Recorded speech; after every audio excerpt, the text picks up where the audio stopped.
Hello and welcome to the channel. I'm that sim racing bloke and this is the follow up to one of my most popular videos on my channel, Why is Automobilista 2 dead already? Now off the bat I have to say that since making that video I realised that Automobilista 2 isn't dead and the player numbers it garners are similar to the original Automobilista. However, I titled the video this because I was really expecting the sim to be much more popular than it is. As I'm making this video, the 24-hour peak is just 273 players. Relatively speaking to other sim racing titles, these numbers are minuscule. So in this video I'll be giving my thoughts and opinions of this simulator as I've put a few more hours into the game since my original review. But before we get into the video, please consider hitting those like and sub buttons. Only a very small percentage of my viewers are actually subscribed and it would mean a lot if you did. Thank you. In my original Automobilista 2 video I had quite a lot of good things to say about the sim compared to the negative. But as I've put more hours into the game I've become increasingly frustrated by its quirks and features. I'll say again that these are just my opinions. If you disagree with me, feel free to leave your opinions down in the comments. I'll read every single one and try to reply to as many as possible. In the last 3 months, AMS2 has received a lot of content updates that brought popular racing series including both cars and tracks. To name a few, it brought both GT3 and 4, DTM cars and the Nürburgring pack. The content updates have been good, and the constant flow of updates definitely helped this sim. However, in my original review I stated that I felt releasing some of the most popular tracks in sim racing such as Silverstone or Nürburgring as very expensive DLC to be somewhat anti-consumer. Each track costs around £8 each, and for a sim that has dwindling player numbers and only a couple of populated servers at one time, I feel that this was a step in the wrong direction. Additionally, just for a 1-year season pass it will set you back around £70.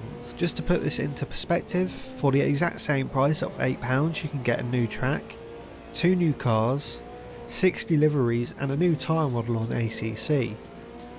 Assetto Corsa Competizione is wildly more popular than AMS2 and you can get regular races with full grids on this sim. AMS2 has a great selection of cars and tracks out the box, but only a very small number of iconic tracks that sim racers actually want to race on. I feel that if they released the most popular tracks for free, more people would have been willing to give this simulator a go. If you browse for AMS2 on Steam, a £70 price tag on a season pass isn't a good look for a sim with this number of players, especially when the DLC and season pass was only announced after release. Some people may be fine with this, but as I get older I'm becoming much more anti-capitalist. I refuse to give iRacing any more money and I only pay for DLC on sims that I feel actually deserve it. So of course, you may feel differently to me on this point. So with that out of the way, let's get onto the driving. A few months ago I said that the physics were like no other, and to an extent I still think that is true. However, now it's not in a positive light. I originally said that the cars have a good weight behind them and actually feel like cars. But each time I put more and more laps into the sim I get increasingly frustrated by the physics every time. In my opinion the physics aren't realistic at all and just have the illusion of being realistic. This is comparable to something like Forza or Gran Turismo. All I can say is the physics are infuriating. The cars have almost too much weight behind them, the tyre model feels like your rear tyres are driving on ice and the driving just doesn't feel intuitive at all. For example, in any modern Formula car you can easily slide around corners with counter steer, which is just not realistic in the slightest. The same goes for the GT3 and GT4 cars that I tested, they're way too slidey and active through corners.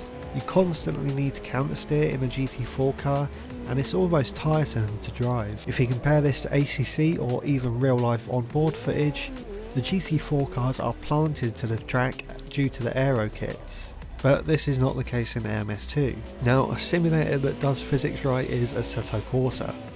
In my opinion this simulator is still the pinnacle of sim racing physics even compared to its successor Assetto Corsa Competizione. The cars have both weight behind them, but are nimble and intuitive enough to feel satisfying to drive and not frustrating, unlike AMS2. Mentioning the Assetto Corsa gives us a nice segue into my next gripe with this game: mods, or rather the lack thereof. I haven't played the original Automobilista much, but from what I gather, the game had a decent sized modding community that practically kept the game alive, much like Assetto Corsa. I think they missed a trick here by not allowing modders to get their hands into the files of Automobilista 2, as it definitely could have given the game a new lease of life.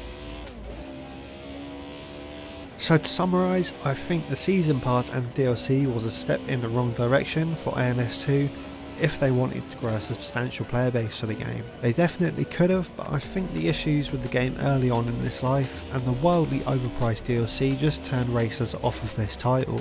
I know many people were excited for it, including myself, but it just did not live up to the expectations, even with the few free cars they've released. Also, the physics just feel off to me, and I know many people will disagree with this.